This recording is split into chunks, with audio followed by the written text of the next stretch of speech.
CHAP. XLIV.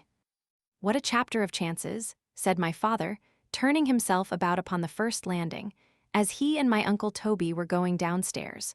What a long chapter of chances do the events of this world lay open to us. Take pen and ink in hand, Brother Toby, and calculate it fairly.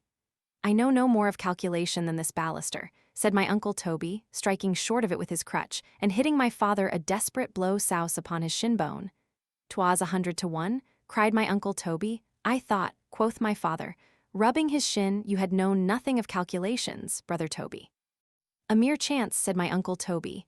Then it adds one to the chapter, replied my father. The double success of my father's repartees tickled off the pain of his shin at once. It was well it so fell out. Chance. Again, or the world to this day had never known the subject of my father's calculation. To guess it, there was no chance. What a lucky chapter of chances has this turned out. For it has saved me the trouble of writing one express, and in truth I have enough already upon my hands without it. Have not promised the world a chapter of knots. 2 chapters upon the right, and the wrong end of a woman. A chapter upon whiskers. A chapter upon wishes. A chapter of noses. No, I have done that, a chapter upon my Uncle Toby's modesty. To say nothing of a chapter upon chapters, which I will finish before I sleep. By my great-grandfather's whiskers, I shall never get half of 'em through this year.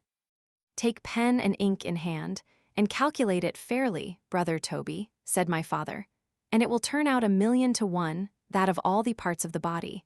The edge of the forceps should have the ill luck just to fall upon and break down that one part, which should break down the fortunes of our house with it. It might have been worse, replied my Uncle Toby. I don't comprehend, said my father. Suppose the hip had presented, replied my Uncle Toby, as doctor. Slop foreboded. My father reflected half a minute, looked down, touched the middle of his forehead slightly with his finger. True, said he.